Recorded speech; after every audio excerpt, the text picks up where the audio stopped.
Então, novamente, boa noite os irmãos, boa noite aos que estão assistindo de casa, né? Hoje nós vamos falar sobre o purgatório. Os irmãos, acho que todos já escutaram esse termo, certo? Acho que todos já escutaram esse termo.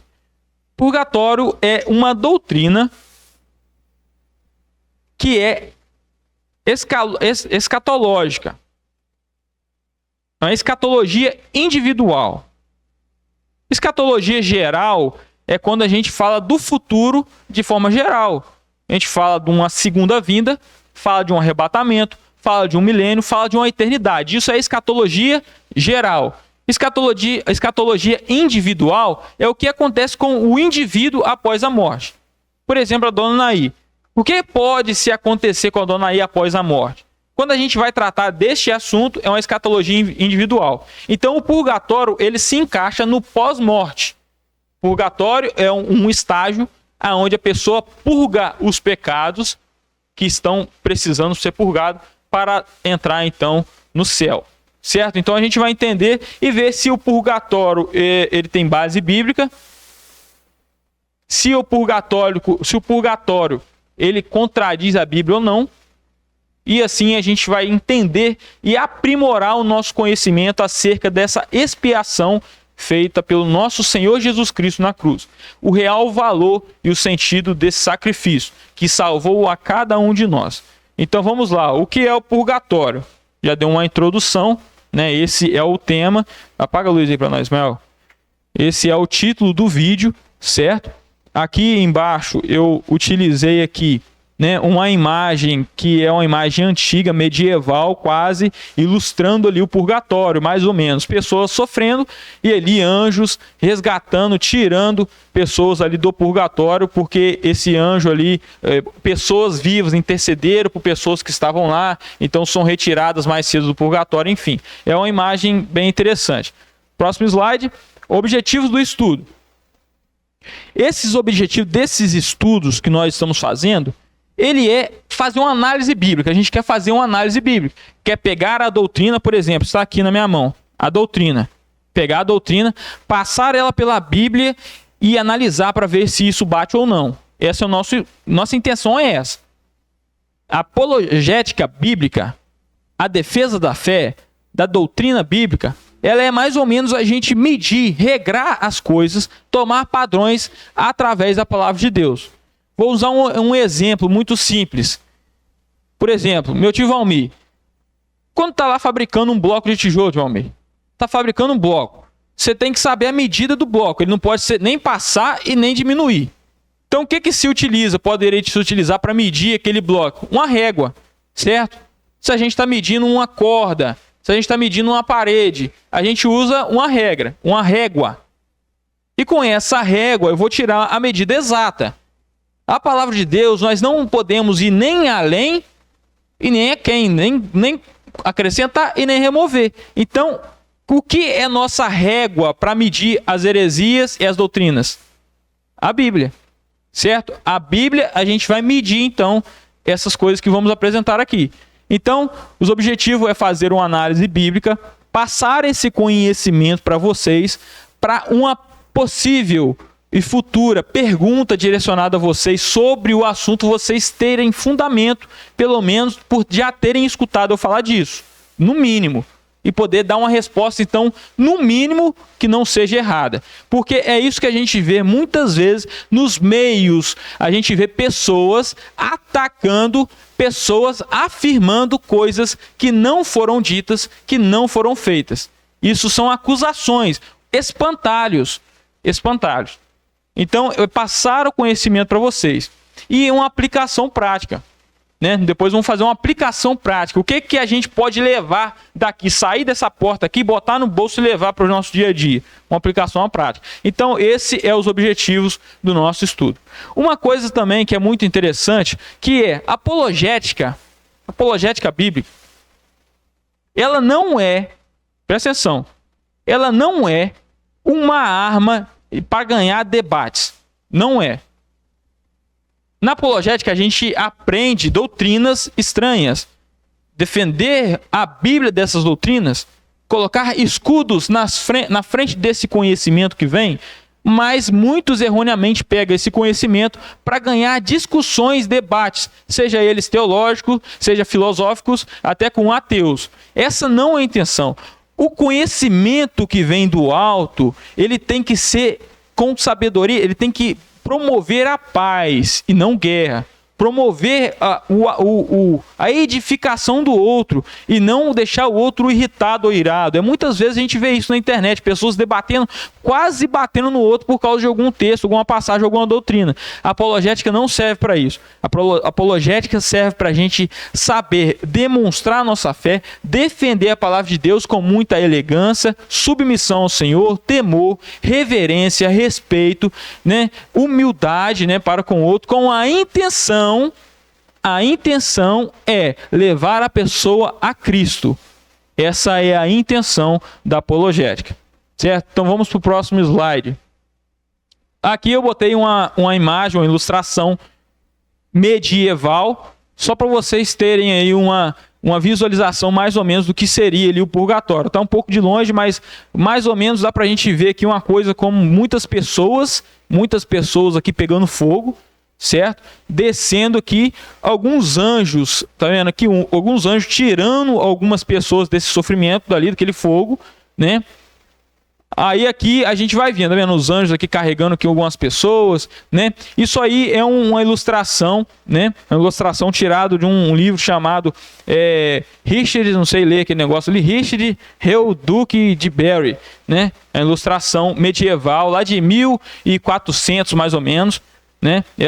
Um cara chegou e escreveu um livro de orações para um duque, aquele tal de Duque de Berry ali. Aí ele fez algumas ilustrações. Uma dessas ilustrações, para representar o purgatório, ele fez aí. É uma miniatura iluminada, que chama esse estilo de imagem aqui. Certo? O que significa purgatório? Etimologicamente, agora vamos mais na tecnicidade, né, da palavra. Etimologicamente, né? A palavra purgatório tem suas raízes no latim, purgatorium. Esse termo significa literalmente lugar de purificação. Purgatório, lugar de purificação. Purgare, que é o prefixo aí da palavra, de purgatório, né? Purgatorium. Esse purgare aí, ele significa, né, é um verbo em latim que significa purificar, limpar ou expurgar. Já o Orion tem o purgatório, esse sufixo, eu acho que é isso, né? Eu não sei de português, mas é o que vem depois, né? Esse sufixo aí, ele indica um lugar ou instrumento. Então, purgatório, lugar de purificação. Essa é a etimologia da palavra, certo? Entendido, né? Fácil, né? Então vamos para o próximo, né? Aí aqui, ó, eu coloquei uma imagem, né?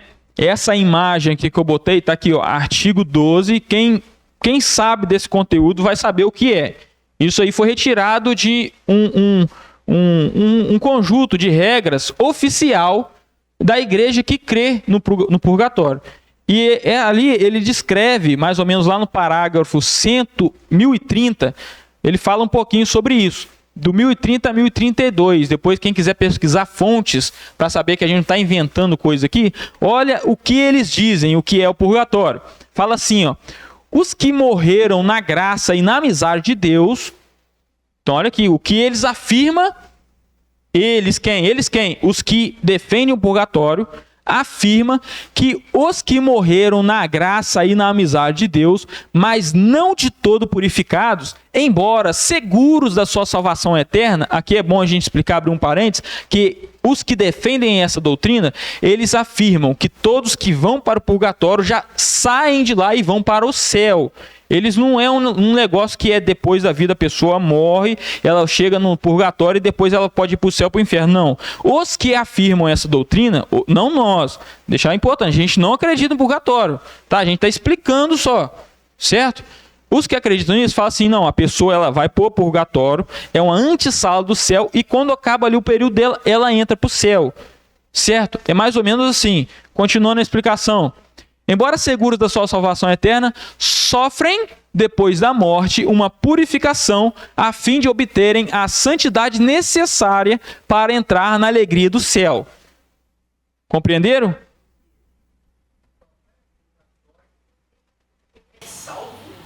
porém precisa se purificar mais ainda para poder ir para o céu. A ordem, o ensino aí, ele diz que só vai para o céu o mártir. Só quem foi mártir, ele vai direto. Agora quem foi mártir, ele vai passar nesse período aí. Pode passar o próximo slide. É isso mesmo, o conceito é esse mesmo, é mais ou menos isso, né? O céu só pode entrar aquele que é perfeito. E essa afirmação está correta? O céu só pode entrar quem é perfeito sem pecado? Essa afirmação está correta. Existe algum pecador no céu? Não. Esse pedaço da afirmação que no céu só entra pessoas perfeitas está certa. Esse pedaço, prestem atenção, certo? Não existe nenhum pecador lá no céu. Não, lá no céu só tem pessoas totalmente puras, limpas, santificadas e lavadas pelo sangue do Cristo, do Cordeiro, certo? Então a gente vai trabalhar, fiquem tranquilos que a gente vai trabalhar mais nesse assunto. Então aqui eu coloquei, segundo este pensamento, o purgatório é um estado antes de entrar no céu para expiar, para pagar os pecados que não foram pagos em vida. Certo? Entenderam? Aí eu fiz agora, eu tenho aqui as passagens bíblicas, né, que são usadas, essas passagens bíblicas que eu coloquei aqui, são 4 passagens, elas são usadas para apoiar o purgatório. Porque eles vão falar assim, não, o purgatório tem base bíblica, eu vou te mostrar na Bíblia onde está falando sobre purgatório. Aí eles vão mostrar aquelas quatro passagens ali, né, 2 Macabeus, capítulo 12, versículo 43, 1 Coríntios 3, verso 15, Mateus, capítulo 12, verso 32 e Mateus 5, 26, certo? Aí o que fala ali naquelas passagens, Guilherme, para a gente poder se assimilar? Lembrando, essas passagens são usadas para quê? Para defender a doutrina do purgatório. Então, eu estou apresentando a vocês o que eles passam de ensinamento, certo? Então, isso, Macabeus não tem no nosso livro.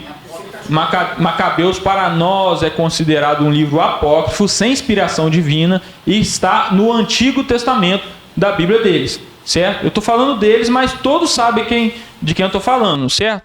E eu estou falando deles porque, como eu já disse, o pessoal que está nos assistindo não viu, mas como eu disse aqui antes, eu estou com cautela para não, talvez, uma possível reclamação, alguma possível jogar na justiça, um processo, algo nesse sentido. A gente tem esse receio, mas estamos aqui com muito respeito, né? Como eu já disse para vocês, estou falando aqui por causa da câmera, porque a nossa intenção aqui não é atacar pessoas, é apresentar a doutrina, então analisarmos ela segundo a palavra de Deus.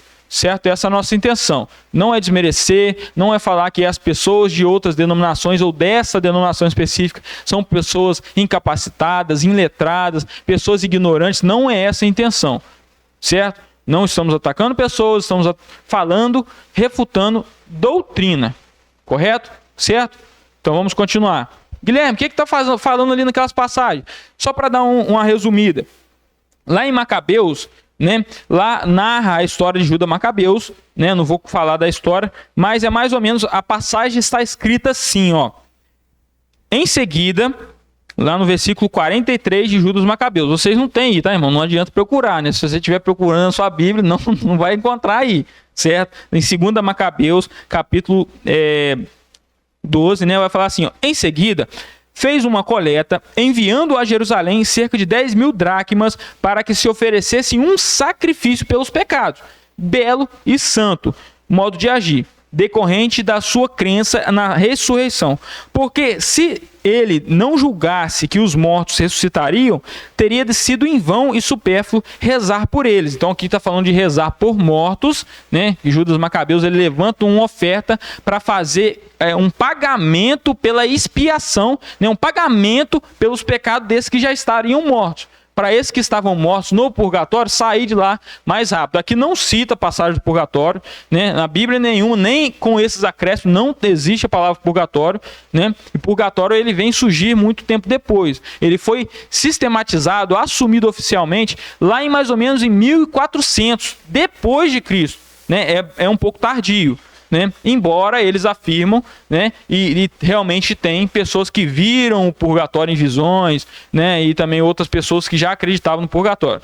Mas enfim, então Judas Macabeus está citado mais ou menos aquilo ali. Mas agora o interessante para vocês, o que está citado nessas passagens ali? 1 Coríntios, ali fala sobre o tribunal de Cristo, fala da base que é Cristo, e aquilo que foi edificado em cima dessa base, ela vai ser provada pelo fogo. Se a pessoa fez coisas boas, mais ou menos resumindo, parafraseando, se as pessoas fizeram coisas boas, os crentes, tribunal de Cristo é para crente, né? Esse é o tema do nosso próximo assunto sobre o plano divino, tribunal de Cristo, né? Tribunal de Cristo vai passar todos aqueles já salvos, eles vão ser provadas, julgadas as suas obras. Vai ser julgada as obras.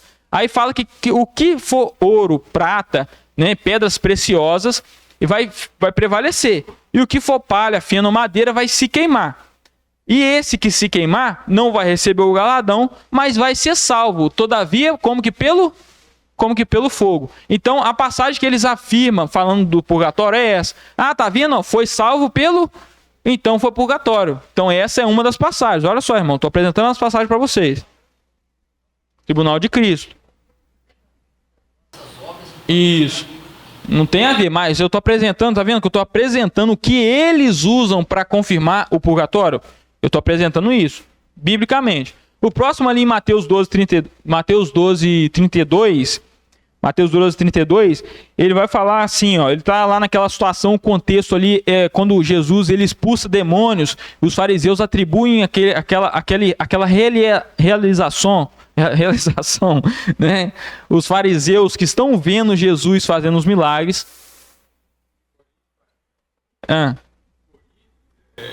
E tem duas palavrinhas interessantes nesse versículo, no versículo 15. Sofrerá detrimento, né? Então eles devem associar isso aí. Associa.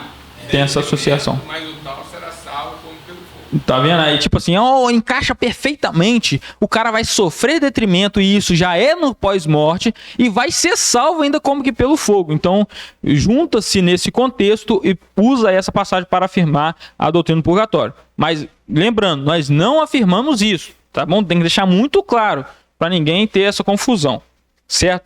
Mas lá em Mateus, é quando acontece aquele caso que Jesus faz milagres, as pessoas, os fariseus, atribuem aqueles milagres a Beelzebu, né? Aí vai falar do pecado que não tem perdão, né? Jesus vai falar sobre aquilo, né? Aí lá no versículo 32 do capítulo 2 de Mateus, fala assim, ó: e se alguém disser alguma palavra contra o Filho do Homem, isso lhe será perdoado. Mas se alguém falar contra o Espírito Santo, isso não será perdoado, nem neste mundo, nem no porvir. Aí ele fala assim, olha só, tem pecados que podem ser perdoados aqui em vida e tem pecados que podem ser perdoados no porvir. Aí eles atribuem aonde? Ao purgatório. Fala que tem pecados que no purgatório pode ser purgado, pode ser perdoado. Certo? Então, essas passagens que eles estão usando. O outro.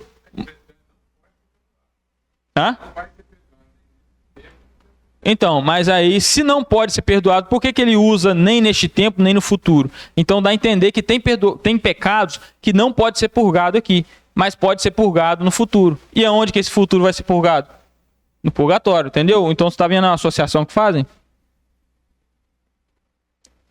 E o Mateus 5:26 ali, que eles usam também, né, rapidamente, né?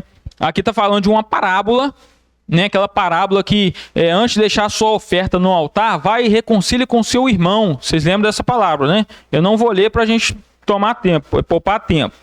Aí fala assim, ó: entre em acordo sem demora com o seu adversário, enquanto você está com ele a caminho, para que o adversário não entregue você ao juiz, o juiz entregue você ao oficial de justiça e você seja jogado na prisão. Em verdade lhe digo que não sairá dali enquanto não pagar o último centavo. Aí eles falam assim, aqui está falando de um julgamento que já aconteceu e fala que ele não vai sair de lá até ele pagar o último centavo. Aí ele fala assim, tá vendo? No purgatório, a gente vai pagar pelos pecados lá e só vai sair até pagar a última coisa. Então, tá vendo? Essas são as passagens, 4 passagens bíblicas que eles usam para afirmar a doutrina do purgatório. Pode falar. Isso aí desmerece totalmente a obra de Cristo. Porque se a obra de Cristo é perfeita e cobriu de uma vez por todas o pecado de toda a humanidade, não há necessário mais nenhum pagamento. Porque senão Perfeito. não era necessário Cristo vir ao mundo.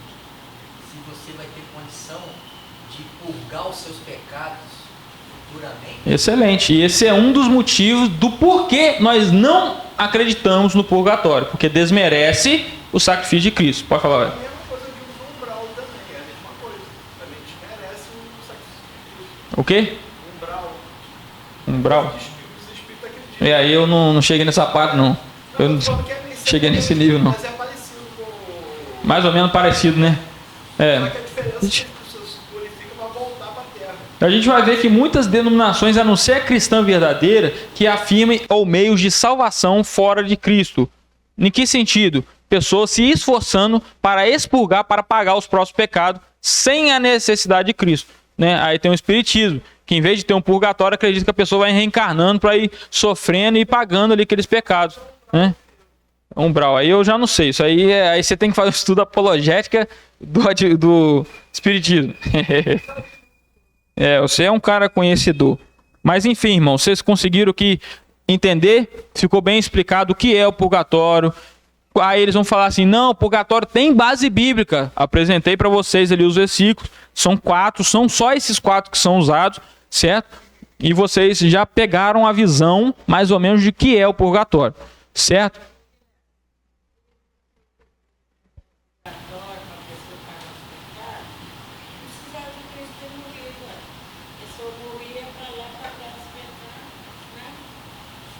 Com certeza.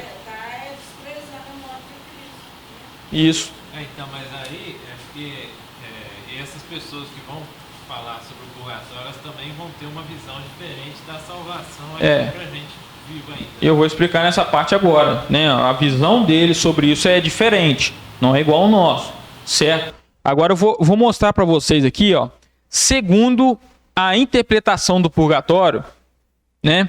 Como funciona a salvação? Para aqueles que aprovam ou têm a doutrina do purgatório como verdade, para eles, como funciona a salvação? Eu quis ser bem didático ali, bem didático, que eu gosto sempre de ser, para passar um ensinamento de forma mais simples e mastigável possível, né? Então tá ali, ó, o desenho aqui de um bonequinho pagão. Aí eu coloquei aqui um DNA vermelho, como se fosse o pagão, tá em DNA corrompido, natureza humana, né? O pecador, que tem o pecado original. Aí quando ele se crê e se batiza, né? Adulto, né? Porque tem a prática do batismo de criança, mas não vou entrar. Mas quando ele se crê e se batiza já adulto, né? E é os dois, tá? Não pode ser só crer, não. Tem que crer e batizar. O batismo é o sacramento de inicialização, que insere a pessoa pagã na igreja. Segundo quem? Segundo aqueles que aprovam a doutrina do purgatório. Não nós, tá? Tem que ficar isso claro, certo? Depois que ele se crê e batiza, ele vai virar, então, amigo de Deus. O batismo, para eles, é o que se faz para tirar o pecado original, que vem herdado de Adão e Eva. Por isso batiza criança. Para desde criança ela já ter pagado esse pecado original. É mais ou menos assim. Eu não sei se eu estou conseguindo ser muito claro na minha explicação, né?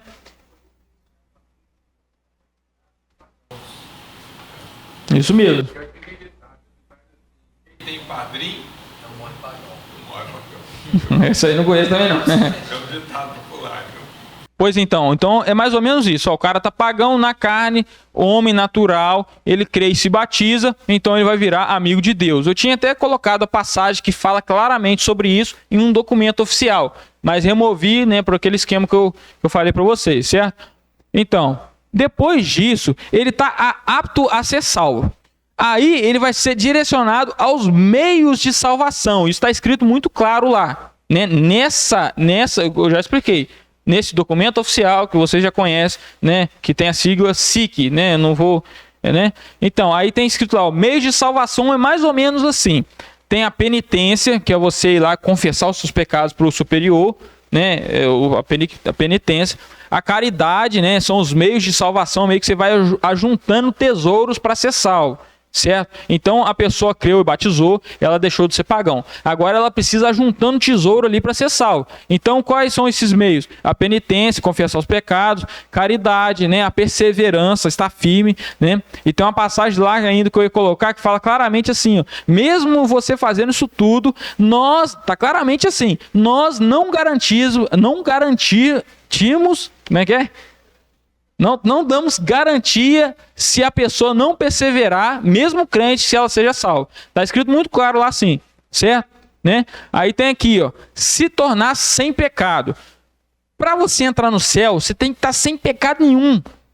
Entendeu? Então, nessa lógica, você viu que o sacrifício de Cristo, nessa visão, para que ele serve? O sacrifício de Cristo. Se você falar assim, não, Jesus Cristo é o único Salvador, eles vão falar, correto, claro que é o único Salvador. Certo? Eles não negam isso, não negam. A salvação é apenas pela fé. Não, correto, eles vão aprovar. Tá certo. Salvação é pela fé. Só que o entendimento de salvação deles é um pouco diferente da nossa, como o Ismael falou. Por isso que a gente está apresentando o contexto aqui, sendo honesto, né? Então Cristo, ele morreu e ressuscitou para mais ou menos duas coisas. Para tirar você do pecado original, né, dessa parte aqui, deixar você amigo de Deus mais ou menos, né, porque tem aqui o crer em quê? Crer que ele morreu e ressuscitou, certo? E ele morreu, ele veio aqui nesse mundo para mostrar a você o caminho de purificação própria. Isso aí, vamos entrar nisso ainda, né? Aí, Guilherme, então cadê o purgatório nesse meio aqui? Tá vendo? Se a pessoa em vida, ela purgou os pecados em vida, se ela já passou, eles usam essa expressão, se você já passar pelo purgatório em vida, sentir aquele quente no seu coração e ficar santo, sem pecado, por isso que tem os santos, aí vocês conhecem, porque deixaram essa vida sem pecado, e o que é martirizado, que morre, né, defendendo essa igreja, eles já vão direto para o céu. Né? Então, se você morreu e purgou os pecados em vida, você vai para o céu.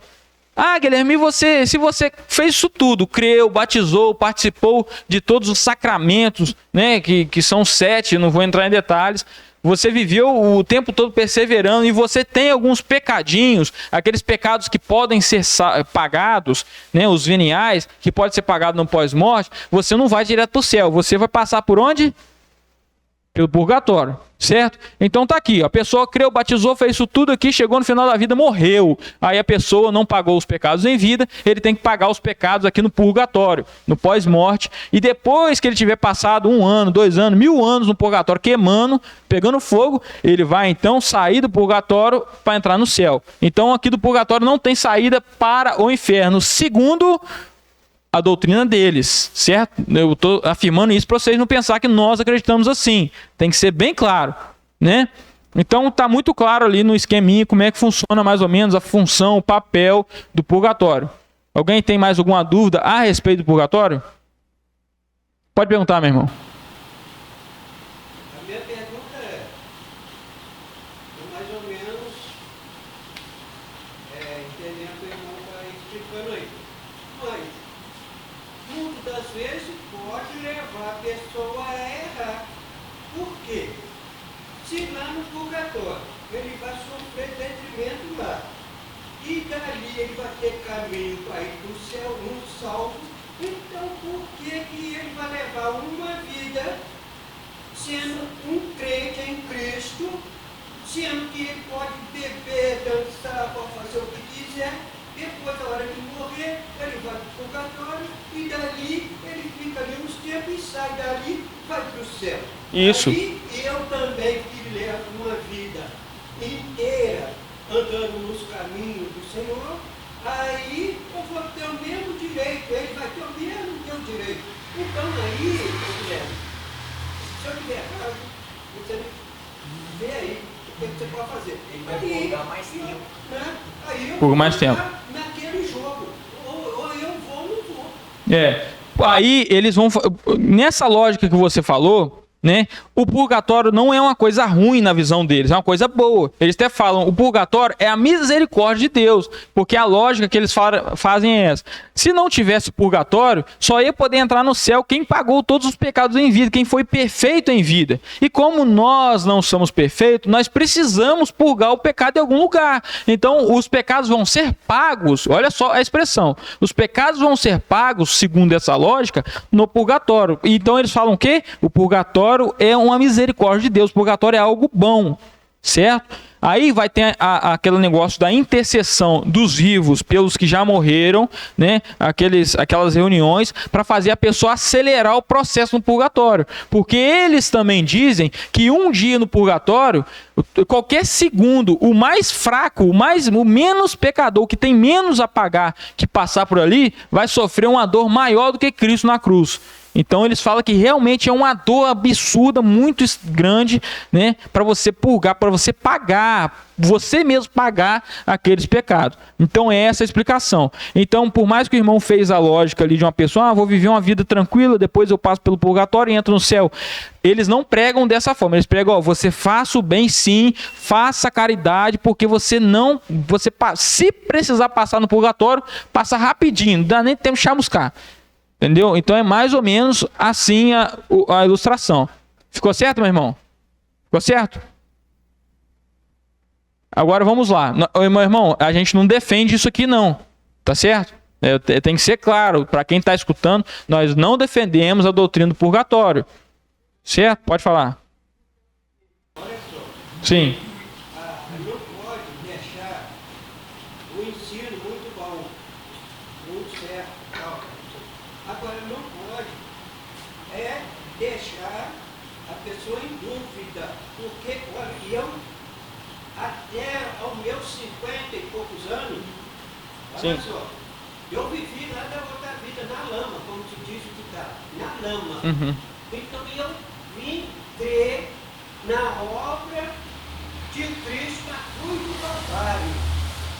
Eu arrependi dos meus pecados. E sua esperança está em quem?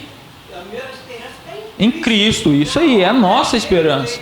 na obra que Ele fez por mim. Nós acreditamos No sofrimento dele por mim. que o que ele sofreu já pagou pelos pecados. Ele veio me salvar, Ele me tirou da perdição. E isso. Aí eu fico na dúvida. Aí vem aí um outro que não passou por esse processo que eu passei. Aí ele vai lá no purgatório e vai para o mesmo caminho. É. Aí eu acho que aí deixa a gente meio dúvida aí. Não, com certeza. Por isso que nós somos seres pensantes e questionamos os ensinamentos. Questionamos. Porque a igreja, ela não pode chegar e impor aqui, ó, é isso aqui que a gente acredita, você tem que acreditar, você tem que seguir isso aí. Não pode questionar. Se você pegar a Bíblia para questionar a igreja, você está errado. Você não pode fazer isso. Não é dessa forma que a gente entende que a Bíblia nos mostra.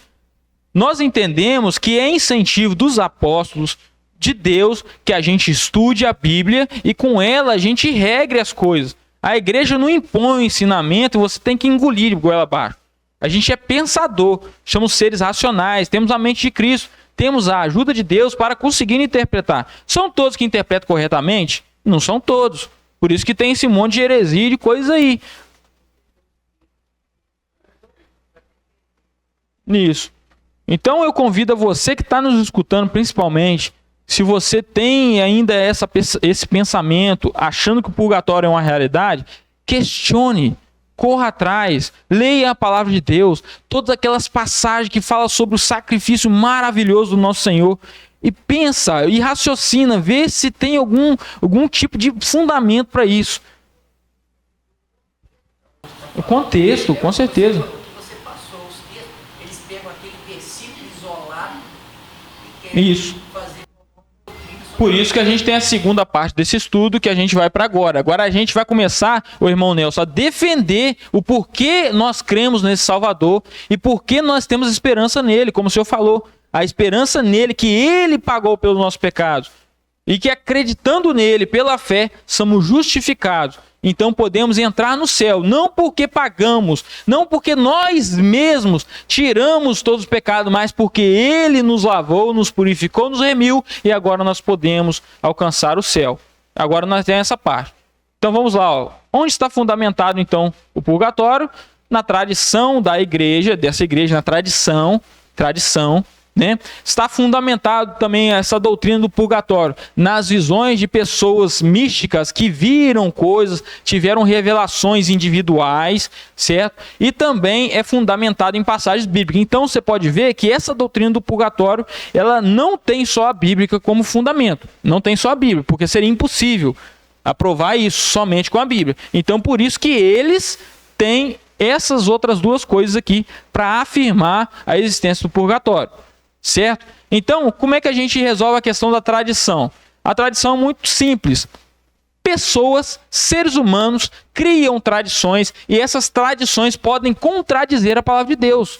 Isso é claro. Ali em Mateus 15:3, vai falar claramente ali, Jesus falando, vocês negam, vocês invalidam a palavra de Deus seguindo as suas tradições humanas.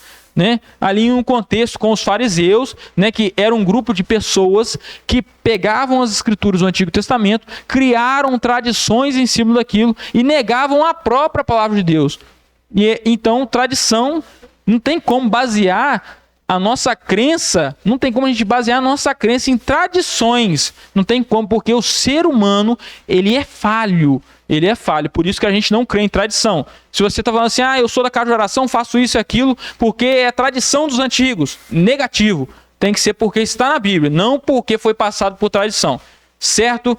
Então vamos lá. E essas questões aí, ué Guilherme, mas teve pessoas que viram o purgatório, várias delas que viram o purgatório, e aí, como é que fica?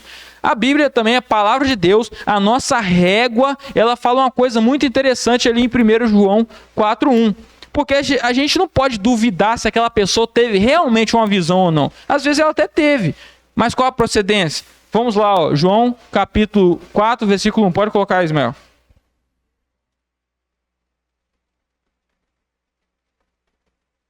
Amados, não creais em todo espírito. Olha só a exortação de João aqui. Amados, não creais em todo espírito. Todo espírito, não creia em todo espírito.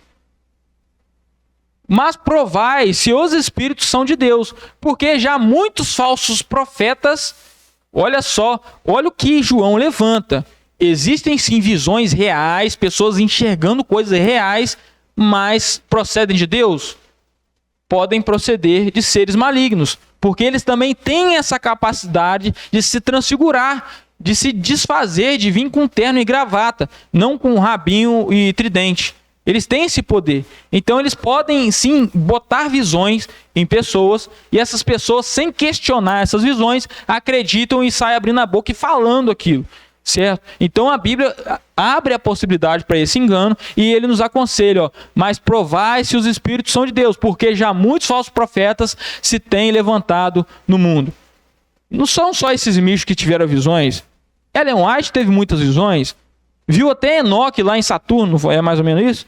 Né? O Enoque não foi arrebatado, ela viu o Enoque lá em Saturno, lá em outro mundo, e nos outros planetas tem mais árvores da vida. Você vê que são coisas que extrapolam da palavra de Deus. São visões, a gente não pode questionar que eles viram, que tiveram a experiência, mas podemos questionar se isso é bíblico ou não é bíblico. Então, a questão, pode voltar lá no slide, a questão das visões ali, de pessoas vendo, tendo contatos individuais com Deus, também não pode afirmar doutrina nenhuma. Tá? Isso não pode ser base de doutrina. E as passagens bíblicas estão, como o Adriano disse, fora de contexto. Fora de contexto. Né? E Macabeus, que é um livro que nem é considerado inspirado por Deus. Né? Então, estão todos ali fora de contexto. Né? 1 Coríntios 3,15 fala do tribunal de Cristo, o julgamento das obras. Ali em Mateus, que fala ali de pecados que não podem ser perdoados nem neste século, nem no futuro, provavelmente está falando de pecados que não podem ser perdoados aqui. E que é esse século futuro, o purgatório? Nós entendemos ser o milênio. Não pode ser perdoado nem aqui, nem no milênio, porque no milênio vai ter pessoas vivendo que estão sujeitas ao pecado, pessoas não glorificadas, e se elas pecarem dessa forma que Jesus falou ali, elas também não podem ser perdoadas, segundo ali. Certo? É o que entendemos. E esse Mateus 5:26 aí é uma parábola. né? E fundamentar uma doutrina tão importante em cima de uma parábola é algo estranho. Não é algo que pareça ser muito correto, né? Porque sabemos que a parábola ela tem incentivo, ela tem finalidades figurativas. Não é isso? Não é isso que é uma parábola? Certo. Então vamos lá, na nossa defesa. Por que o purgatório não pode existir? Por que o purgatório existindo, ele é uma afronta à palavra de Deus? Por quê? Tá os motivos aí, que a gente já falou. A ausência de amparo bíblico. Nós falamos o que é a nossa régua para medir as doutrinas? A palavra de Deus. E olha ali que interessante que está escrito ali em Provérbios, capítulo 30, versículo de 5 a 6. Pode colocar, Ismael. Olha o interessante que está escrito ali. Toda palavra de Deus é pura. Escudo é para os que confiam nele. Nada acrescentes à sua palavra, para que não te repreenda e sejas achado mentiroso. Nada acrescentes à sua palavra. A palavra de Deus, você acrescentando uma coisa, ainda mais uma coisa que muda tanta... É uma coisa assim, não é uma coisa simples, é uma coisa demais. Se isso fosse realidade, tinha que ter mais menções na Bíblia. Não é uma coisa lógica? Não é uma coisa lógica? Vocês, seres pensantes, que raciocinam, não usam a mente de vocês, não é uma coisa lógica? Se uma coisa tão importante dessa realmente existisse, não teria que ter mais clareza na palavra de Deus?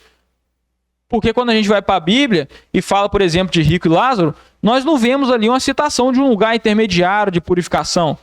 O rico vai para o seio de Abraão, lugar de prazer, lugar de já está desfrutando ali de paz, consolo, e o rico indo direto para o inferno, local de tormento. Então a Bíblia, né, você é um ser pensante, olhe para a Bíblia e veja realmente se tem amparo bíblico na Bíblia, né, amparo bíblico para se comprovar isso, né? Por que o purgatório não pode existir? Está ali, ó. A Bíblia apresenta textos contrários. Olha só você, meu ouvinte, olha só esses textos, são diversos. O que a gente tem de ausência para falar do purgatório, a gente tem demais para falar desse sacrifício perfeito em Cristo Jesus. Ali em Hebreus 10, Hebreus capítulo 10, eu vou colocar aqui o 12, pode ser Hebreus 10, 12 e depois o 14. Fala assim, ó, mas este Jesus Cristo, havendo oferecido um único sacrifício pelos pecados, um único sacrifício, uma única expiação pelos pecados, está sentado para sempre à destra de Deus. O 14 agora. Porque com uma só oblação, uma só obra, uma só ato expiatório, aperfeiçoou para sempre os que são santificados. Os que se tornam santos, eles estão sendo aperfeiçoados por quê ali? Por Cristo, pelo seu sacrifício que foi feito uma única vez. Cristo é o Cordeiro de Deus que tira o pecado do mundo. Ué, mas se a Bíblia fala que ele tira o pecado do mundo e você acha ainda que vai precisar pagar esses pecados ainda no pós-vida, questione. Colossenses capítulo 1, versículo 21 a 22. Pode colocar pra gente. Fala assim, ó. A vós também, que no outro tempo éreis estranhos e inimigos no entendimento, pelas pelas vossas obras más, agora contudo vos reconciliou. Quem que reconciliou? Não foi a pessoa que se esforçou para reconciliar?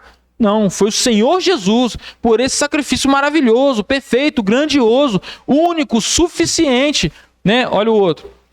No corpo da sua carne, pelo seu sofrimento, pela sua morte, para perante ele vos apresentar santos, irrepreensíveis e inculpáveis.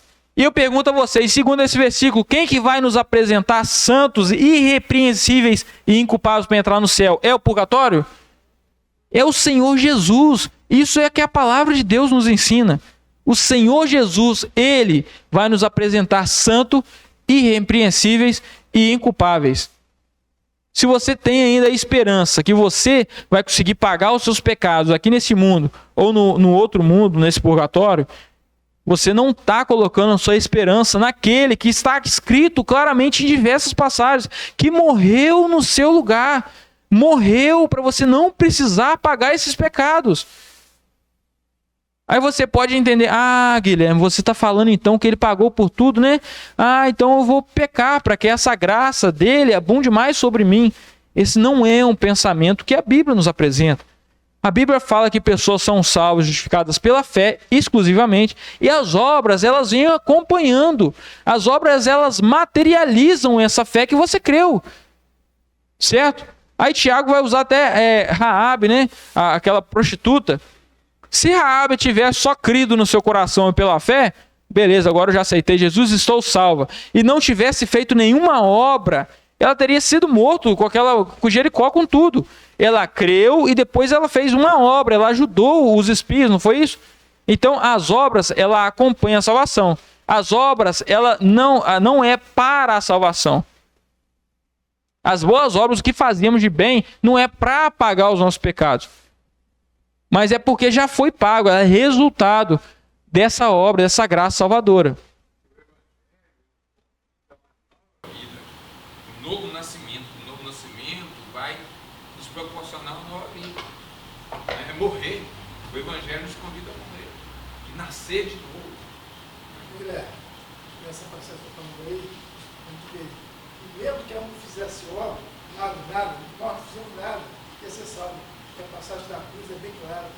Isso. Lá em Timóteo, o Jorge vai falar assim, não por causa das nossas obras de justiça, mas segundo a tua misericórdia. Segundo a misericórdia, é o Senhor dar a nós de graça, Efésios lá, capítulo 2, versículo 8 a 9, né? Algo que nós não merecíamos. Misericórdia, graça. Misericórdia é ele nos tratar de forma que nós não merecemos. Nós merecemos a morte, merecemos o inferno, merecemos a condenação, mas ele nos trata de uma forma muito superior a isso. Ele nos dá coisas boas, mesmo não merecemos, né? E a graça é uma oferta. É uma oferta. Pela graça sois salvos, mediante a fé. Isso não vem de vós, não vem das obras, não vem dos seus esforços para pagar os seus próprios pecados, mas vem do quê? Da fé em Jesus Cristo. Dele morto na cruz. Olha lá em Efésios, capítulo 1, versículo 3 e 4, Mel, pode colocar. E os nossos recursos se esgotariam antes. Não há como pagar. Então quer dizer que se o purgatório existisse, pode jogar o cara lá e pagar 1, 2, 3 bilhões de anos que ele não teria como pagar por essa salvação. Não teria como pagar. Essa salvação é através de Cristo, exclusivamente. O que é as nossas melhores obras para a salvação? Considerado trapos de imundícia. Para analisar, é aqueles panos que cobria a lepra. Não é trapo da casa da gente, não. É um trapo bem de imundícia. Tem duas referências, uns falando, né, afirmando que são aquele negócio que a mulher sai todo mês, né, aquilo que segura, trapo de imundícia, e outra também sobre a... Trapo de imundícia é o pano da lepra. Mas resumindo, é uma coisa, as melhores obras nossas, os melhores esforços nossos para alcançar a salvação, elas não são nada para Deus. Olha só, por quê? Que a Bíblia apresenta textos contrários, que é Deus, é Jesus, pelo seu sacrifício, que paga os pecados. Olha ali mais uma vez, falando que é Ele que nos qualifica para ser salvos. Ele que nos qualifica para entrar no céu. Olha lá, pode botar no 3, Mel. Fala assim, ó. Bendito o Deus e Pai de nosso Senhor Jesus Cristo, o qual nos abençoou com todas as bênçãos espirituais nos lugares celestiais. O 4. Como também nos elegeu nele, antes da fundação do mundo, para que fôssemos santos e irrepreensíveis diante dele em amor. Quem que nos elegeu nele antes da criação do mundo? Foram os nossos atos de pagamento, foi o nosso próprio dinheiro de obras que pagou a nossa redenção, a nossa entrada do céu. É através do nosso corpo sofrendo que a gente vai obter o céu. Não, é Ele mesmo. Passagens bíblicas falando sobre isso. Isso é a Bíblia, a palavra de Deus. Questione, vá atrás, estude. Apóstolo Paulo, autoridade. Autoridade, apóstolo Paulo, falando lá para os bereanos, e os caras falando assim, não, Paulo, calma aí, vamos conferir se está na Escritura, no Antigo Testamento. Porque se não tiver conforme, você está errado, aqui está certo. Aí você acha que Paulo, como autoridade da igreja naquela época, o que ele falou? Falou assim, não, você vai ficar excomungado, você não merece, tem que sair dessa igreja. Não, ele falou assim, ó, legal, cara, elogiou eles por aquela atitude. Porque isso, os homens podem usar de estratégias para enganar, para levar a pessoa. Às vezes as pessoas estão passando aquele ensinamento, nem ele sabe que aquilo é uma enganação, ele está com boa intenção, mas está passando um ensinamento distorcido. Mas é o que não está distorcido? A própria palavra de Deus. Então, se você vai direto a ela, você vai ter uma verdade. A verdade que te liberta de todos esses pensamentos, se assim for descendo do céu essa sabedoria. Certo? Então, ali, mais um motivo, desmerece o sacrifício de Cristo. Como já disseram aqui os irmãos, se o purgatório existisse, ele desmerece o sacrifício de Cristo. Mas você, meu ouvinte que está de casa, poderia perguntar, mas por que, Guilherme? Cristo morreu, mas a gente tem que pagar pelos nossos pecados, sim.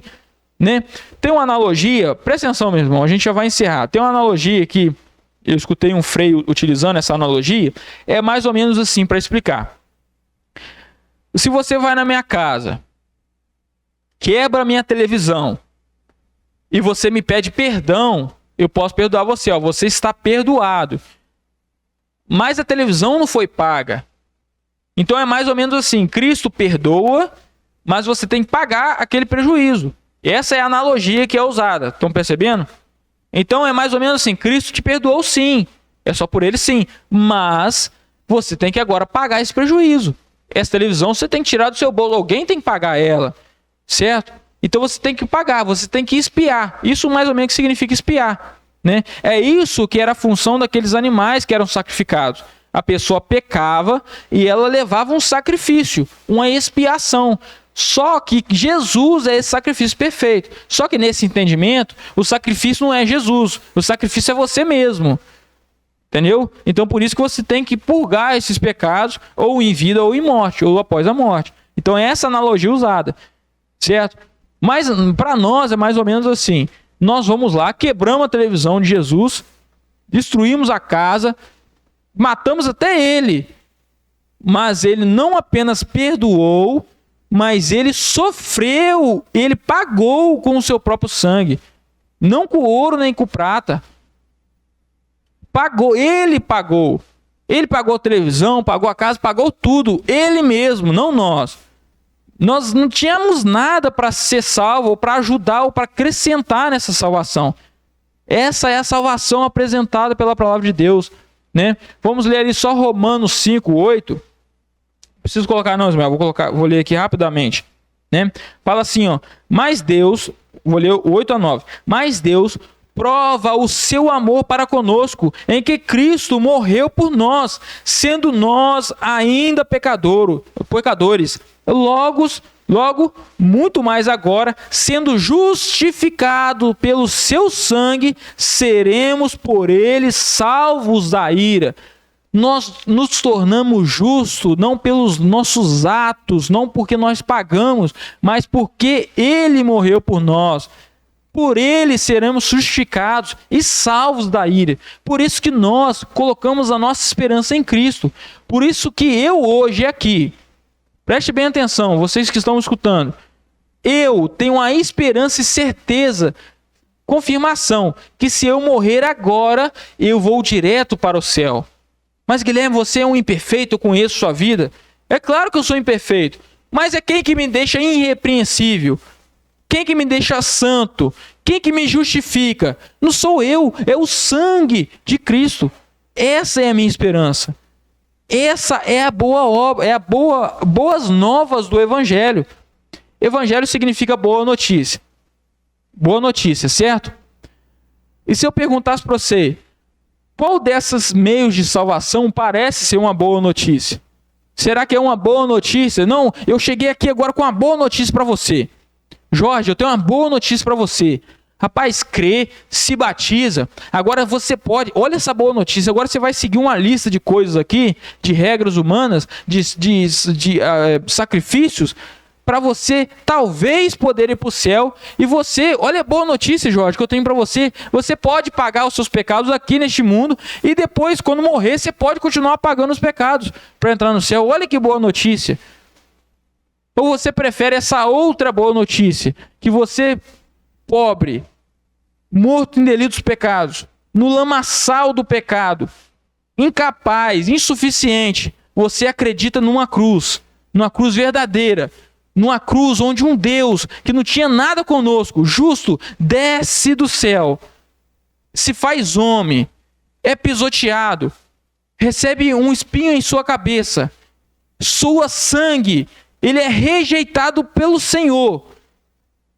Agradou ao Pai moê-lo, diz Isaías. E você, só acreditando nele, você tem um céu garantido. Qual desses dois esquemas de salvação parece ser uma boa nova, um evangelho, uma boa notícia? Isso eu deixo para vocês que estão nos assistindo em casa poder raciocinarem.